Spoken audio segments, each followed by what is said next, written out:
Hi friends, இன்னைக்கு பார்க்க போகிற கொஷின் இதுதான். முற்பகல் 7 மணிக்கு 100 மணி நேரத்திற்கு பிறகு நேரம் என்ன அப்படின்னு கேட்டிருக்காங்க. அதாவது இப்போ மணி 7ன்னு வச்சுக்கலாம். 100 மணி நேரத்துக்கு அப்புறம் மணி என்ன அப்படின்னு கேட்டிருக்காங்க.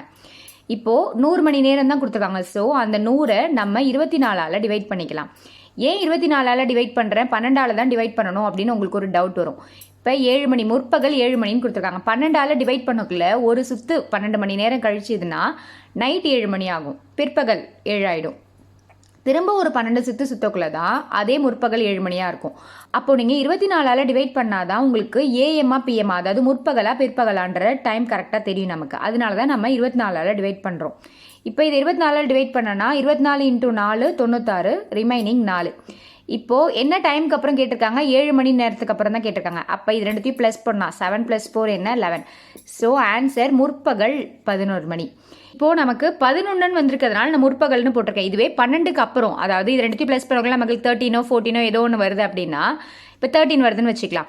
இப்போ இதை 12ஆல் மைனஸ் பண்ணிக்கிட்டால் ஆன்சர் 1 வரும். ஸோ ஆன்சர் வந்து 1 PM வரும். முற்பகல் கிடையாது, அதாவது AM கிடையாது, PMல வரும். 12க்குள்ளே வரக்குள்ள முற்பகல், 12க்கு அப்புறம் வந்துச்சுன்னா அதை வந்து 12ஆல் மைனஸ் பண்ணிவிட்டு என்ன வருதோ அதை வந்து PM அப்படின்னு போடணும். உங்களுக்கு இந்த சம் புரியும்னு நினைக்கிறேன். நெக்ஸ்ட் ஒரு வீடியோவில் பார்க்கலாம். தேங்க்யூ.